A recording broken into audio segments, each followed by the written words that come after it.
It was a random Tuesday night. I was doing our taxes when I saw it, an $800 cash withdrawal. Okay, weird. But then I saw another one from the month before that. And another. It turned out there were 14 months of these quiet, steady withdrawals I just couldn't explain. My heart didn't just sink. It felt like it vanished into thin air. My hands started to shake, and this cold dread washed over me that had nothing to do with the numbers on the screen. Right then, I knew something was deeply, fundamentally wrong. That was the beginning of the end of my 10-year marriage.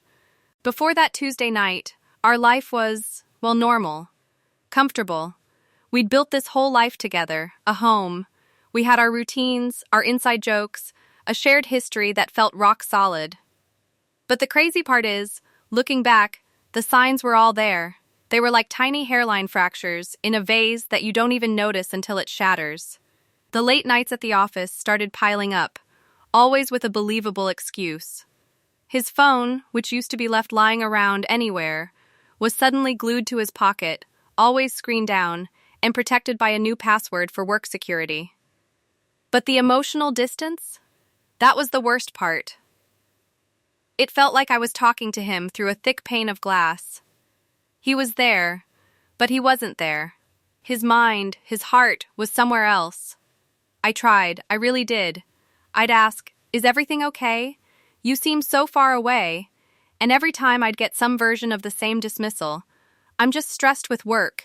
You're imagining things. Why are you always so paranoid?" He made me feel crazy. And that's the most twisted part of it all, the gaslighting. He was so calm, so convincing, that I actually started to believe him. I started to question my own gut, my own sanity. Maybe I was just being paranoid. Maybe I was the one creating problems. That feeling of constant confusion became the soundtrack to my life. It's a lonely, terrifying place to be, constantly second-guessing your own mind. But the cash withdrawals were different. They weren't just a feeling. They were data, cold, hard numbers that didn't lie. They were the anchor that stopped my thoughts from spinning out of control. And with that awful clarity came a decision. I couldn't live in this state of confusion anymore. I needed the truth, no matter how much it was going to hurt.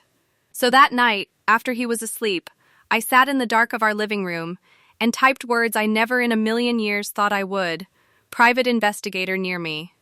A wave of shame just washed over me. This wasn't me. This was something out of a bad movie, not my quiet, suburban life. Was I really about to do this? To turn my marriage into a case file? But I made the call. The voice on the other end was professional and, weirdly, calming. He wanted facts, not feelings. The next day, I met him in some sterile downtown office. The hardest part was handing over a photo of us. It was from a vacation a couple of years back. We were smiling. His arm was around me. We looked happy. Handing that picture to a stranger, a man I was paying to follow my husband, felt like this huge betrayal. But let's be honest, the betrayal had already happened. I was just trying to find out what it was. And then came the waiting. It was the longest 3 weeks of my life. Every time his car pulled into the driveway late, my stomach would clench. Every time he took a call and walked into the other room, I'd feel a jolt of anxiety. I was living in a state of hyper-awareness, where every little thing felt like a clue. It was an exhausting, soul-crushing limbo, stuck between hoping I was wrong and knowing in my gut that I was right. The call came on a Friday afternoon. "We have the report ready for you," the PI said, his voice just as neutral as always. I don't even remember driving to his office. My hands were gripping the steering wheel so tight my knuckles were white. He sat me down and slid a thick manila envelope across the desk. It landed with this soft, final thud that echoed in the silent room. My heart was pounding so loud I could hear it in my ears. This was it. No turning back now. I opened it. Inside? Pages of typed notes, dates, times, addresses to hotels I'd never heard of.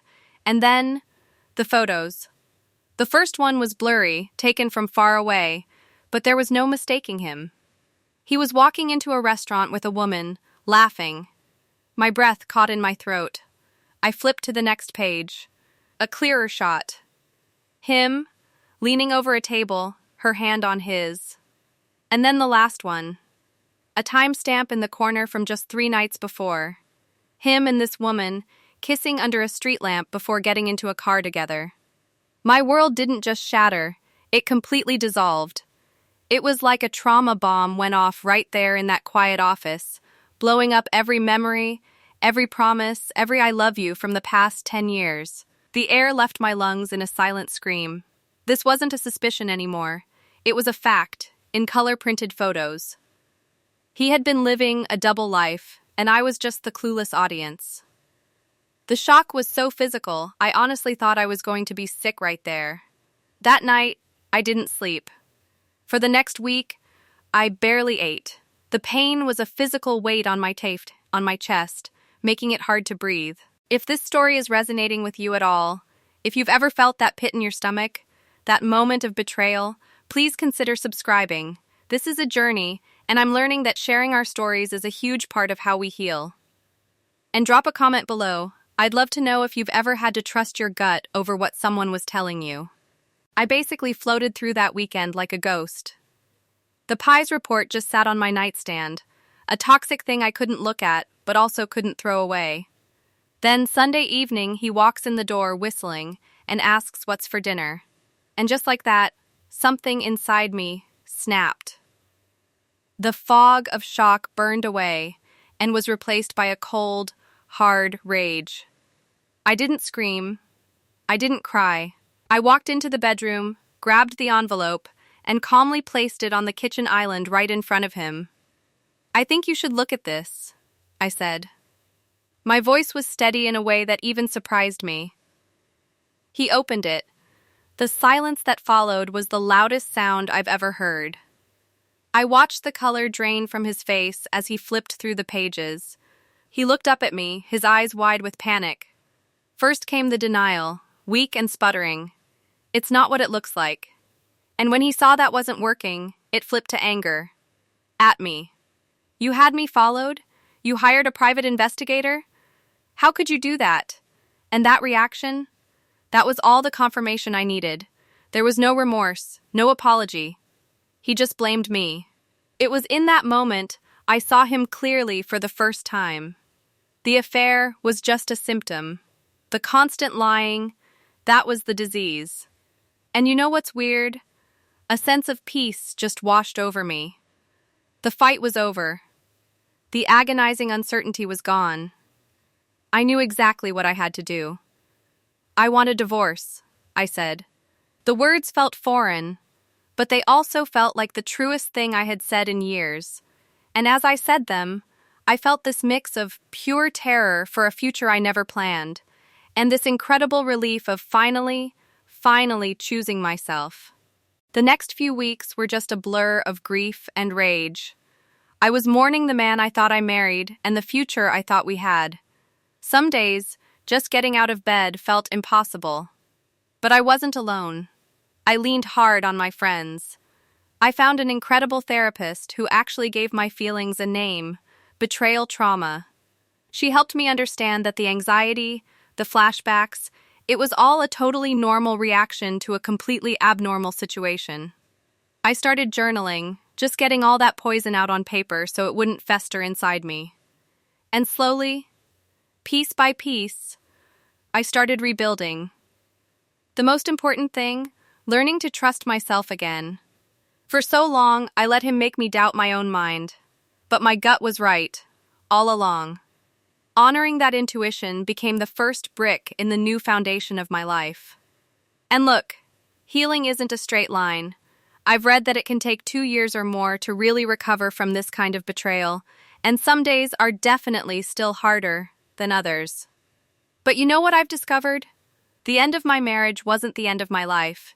In a weird way, it was a new beginning. I'm rediscovering who I am without him. I'm finding a strength I honestly never knew I had. I'm building a life that is truly mine, based on honesty and self-respect. My boundaries are getting stronger, my confidence is coming back, And for the first time in a long, long time, I actually feel hopeful. That manila envelope felt like my world was ending. But it wasn't. It was just the end of a lie. Getting from that moment of shock to right here, right now, has been the hardest thing I've ever done.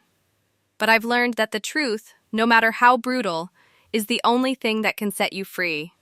So if you're in that dark, confusing place right now, please hear me. You are not crazy. You are not alone. And your feelings are completely valid. Trust your gut. You deserve the truth. And you deserve a life built on respect. Thank you so much for listening to my story. If it helped you feel even a little less alone, please give this video a like and subscribe for more on this journey. Your support means more than you know.